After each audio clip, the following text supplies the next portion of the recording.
Today we're going to be looking at the 3 different ammo types. We have bullets, shotgun shells, and the special ammo. The bullets work on the pistol, the rifle, and the LMG.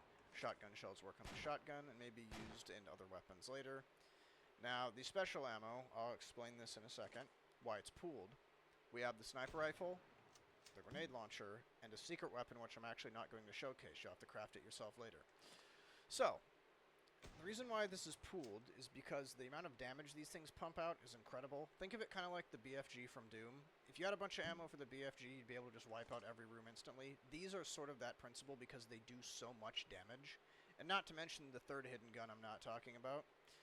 These will eventually become more balanced in the late game, but I decided to add this kind of ammo management thing for these guns because they are so powerful. And as you play, you'll actually find this is quite balanced because enemies do drop a plentiful amount of ammo. So let's shoot this guy.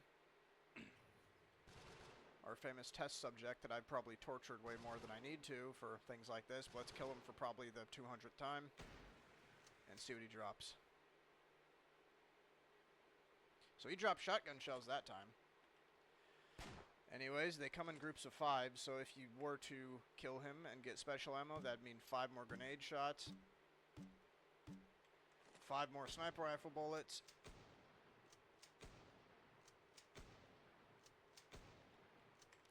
or 5 other shots from the mystery weapon I will not be showcasing at the moment, because you'll have to craft it yourself when the game comes out.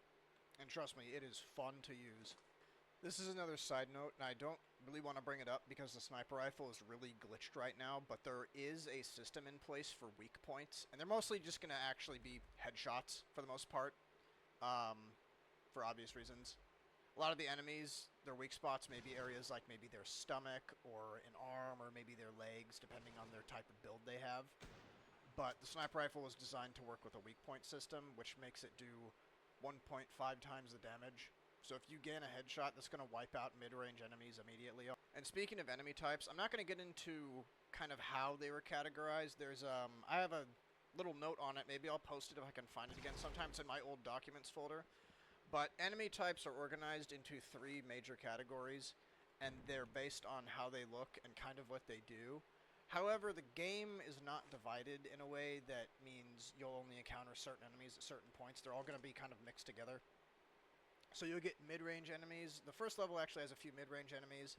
And oh my god, okay, I keep falling for that. Every time I use that platform, it spawns like 20 of them. But basically, you're going to run into different types as kind of a mixed bag. They'll slowly get introduced based on difficulty as time goes on. But for the most part, they're going to be incorporated quite evenly. It's more about, it's less about who's harder and more about what scenarios you're going to be encountering. For example, right now we actually have 2 AoE enemies, area of effect, that spawn these acid puddles. Now you have somebody who can do line traces and projectiles. Different scenarios you're going to be in rather than who has the most health. And actually these guys do have quite a bit of health, but as you can see they stay very idolent. So they're quite easy to track down if you keep one in your sights. Good lord, these things are tough.